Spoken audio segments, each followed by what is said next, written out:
আসছিলাম মিরপুর 10 বাইক পট্টি দেখতে কাজে আসছিলাম, সেই কাজ মোটামুটি হয়েছে। আর তেমন কোনো কাজ নাই, যথেষ্ট হয়েছে। এখন আসলে বাসায় ফিরতে হবে।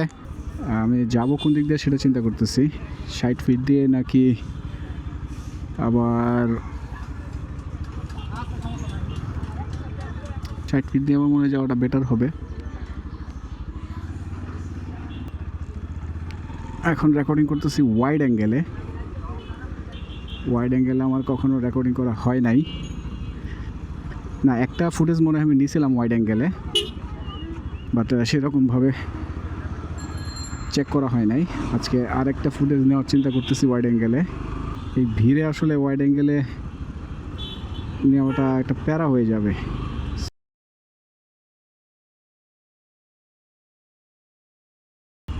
আসি এখন মিরপুর 2।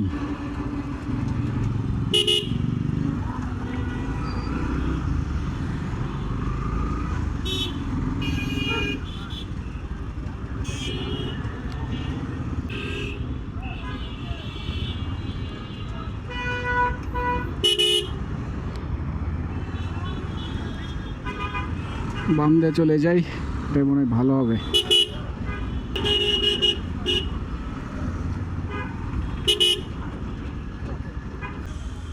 পুলিশ ক্যাফে রেস্তোরাঁ, মিরপুর 2 নম্বর থানার পাশে। এটা 60 ফিটের রাস্তাটা ভালো করছে, কিন্তু উঠার আগের রাস্তাটা এখনও যথেষ্ট পরিমাণে খারাপ।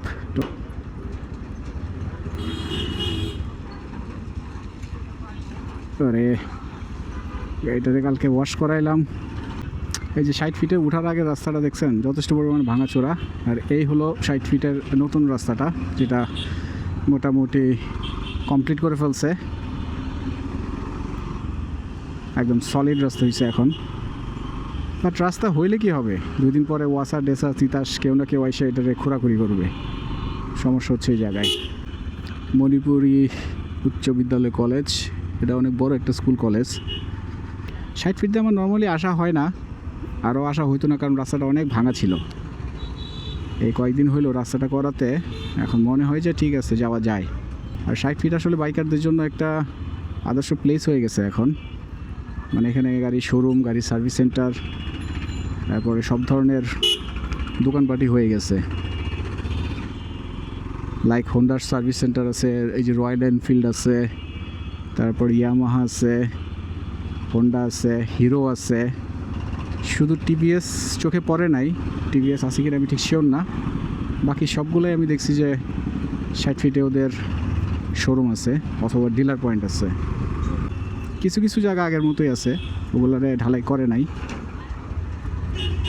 অল্প অল্প কিছু জায়গা। বাকিগুলা পুরোটাই ইয়ে করে দিছে, কার্পেটিং করে দিছে।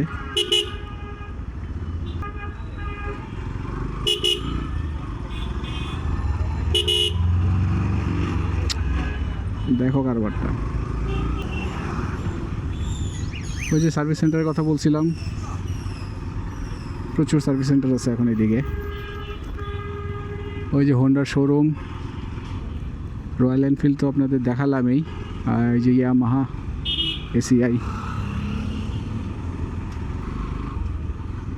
লাইক ওই যে বাজাজেরও শোরুম, হিরোর শোরুম, সব গাড়ির এই শোরুম আছে 60 ফিটে।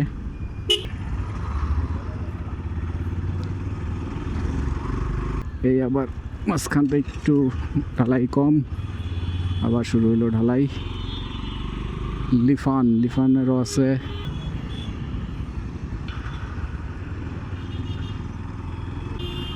আমি মোটামুটি 60 ফিটের মাঝামাঝি চলে আসছি, আগারগাঁওয়ের কাছেই বলা যায়। সামনে একটা মোড় আছে, ওই মোড়টা পার হলে আমি আগারগাঁওয়ের মেইন রাস্তার মধ্যে উঠে যাব। সো ওই দিক দিয়ে আসাটাই মনে হয় ভালো হয়েছে, যেহেতু রাস্তাটা ভালো। এই জিনিসটা ব্যবহার করতেছি, এটা কেমন ফিডব্যাক দেয় আমি ঠিক জানি না, কখনো ব্যবহার করা হয় নাই, আজকেই ফার্স্ট ইউজ করতেছি আমি। আর অল্প একটু রাস্তা পের হলেই আমি আগারগাঁওয়ের মেইন রোডে উঠে যাব। এই জায়গাটাতে ওই লেগুনাটার জন্য মনে হয় রাস্তাটা আটকে আছে। আমি অলমোস্ট চলে আসছি। এই দিনের বেলা যদি ময়লা ট্রাক ময়লার গাড়ি যায়, এটা আসলে কী পরিমাণ বিরক্তকর যায়, এটা আসলে বলে বোঝানোর মতো না। দিনের 12টা 1টা 2টার সময় ময়লার গাড়ি মেইন রাস্তাতে চলাচল করে, এটা কিছু হয়? এগুলোর কোনো মানে হয়?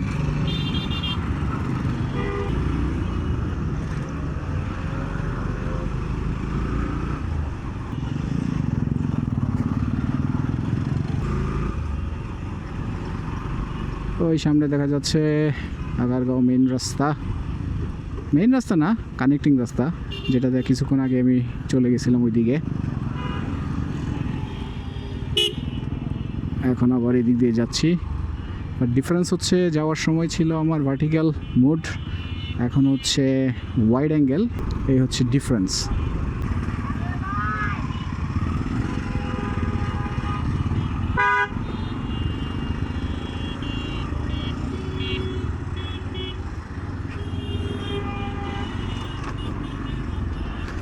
এই হলো আগারগাঁওয়ের মেইন রাস্তা, যেটা শ্যামলী শিশু মেলা থেকে একদম আগারগাঁও মেট্রোর ওখান পর্যন্ত গিয়ে মিশছে।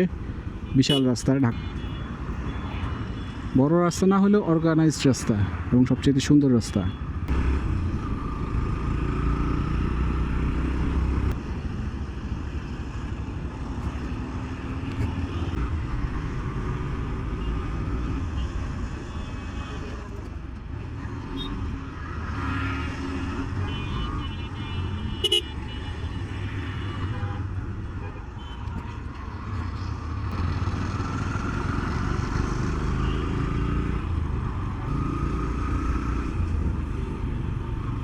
এখন আবার রোদ উঠছে, প্রচণ্ড রোদ উঠছে।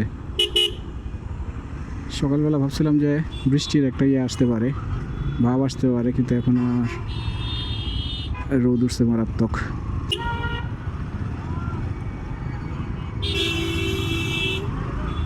শিশু মেলা পার হইতেছি, শিশু মেলা পার হয়ে ইউটার্ন করে আমার যেতে হবে। হ্যাঁ রে মানুষ রে, যেমন মানুষ তেমন বাস, তেমন প্যাসেঞ্জার, তেমন সব কিছু, অদ্ভুত।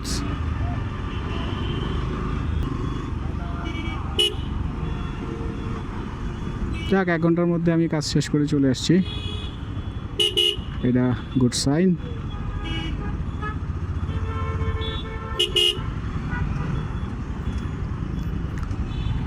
এখন মোড় ঘুরে আবার বামে যাইতে হবে আমার।